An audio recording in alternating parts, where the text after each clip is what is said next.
Today we're going to look at exponential notation.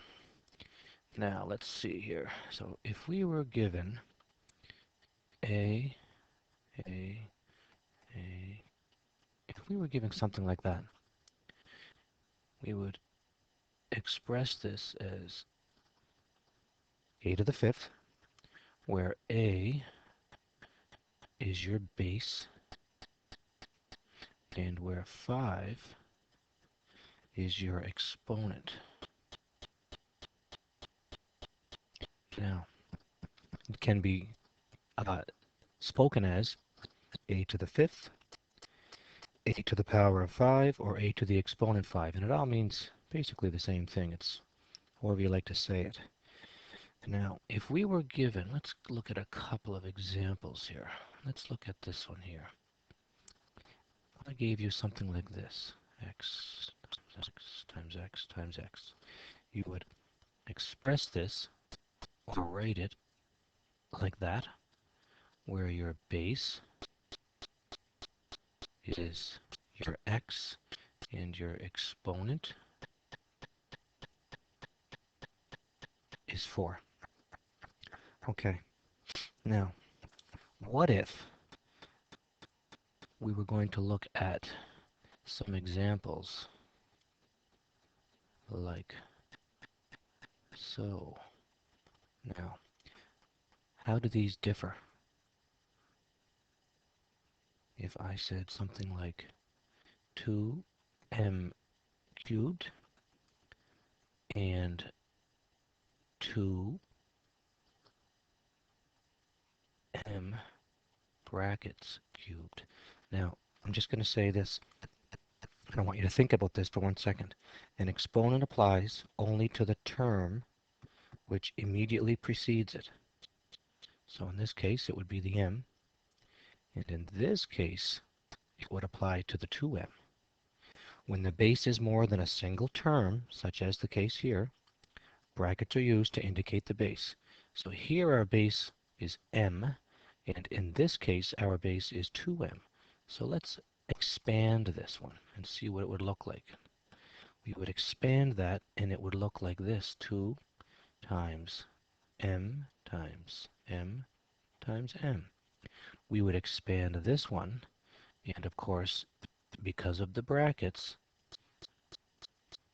it would look like that. Now, let's look at another example.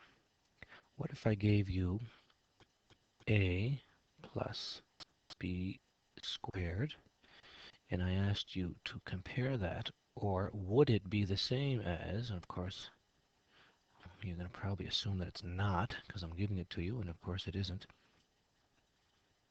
How would these look if we expanded them? Well, here, the b is our base, 2 is your exponent, and expanded, it would look like a plus b times b. This guy expanded, here's your base, a plus b, so you would expand it accordingly, and a plus b times a plus b.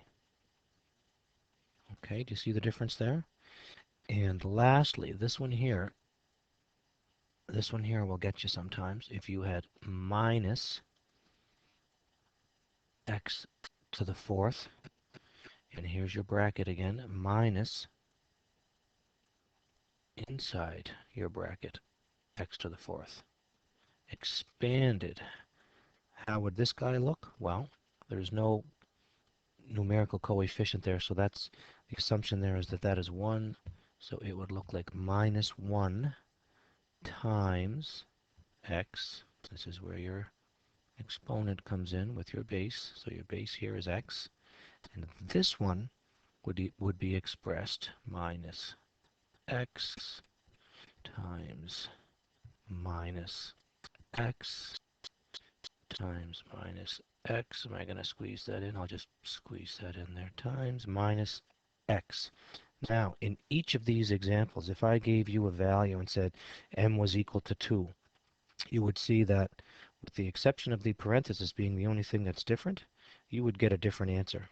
If I gave you a value, a numerical value for A and B, again, you would get vastly different answers if you plugged those or substituted those in as you would down here. So it's very important when you're looking at exponential notation and you're given your brackets to be very careful where your brackets are and to identify where your base is or what coefficient your base is and then move forward from there. Thank you and have a great day. Hope this helps.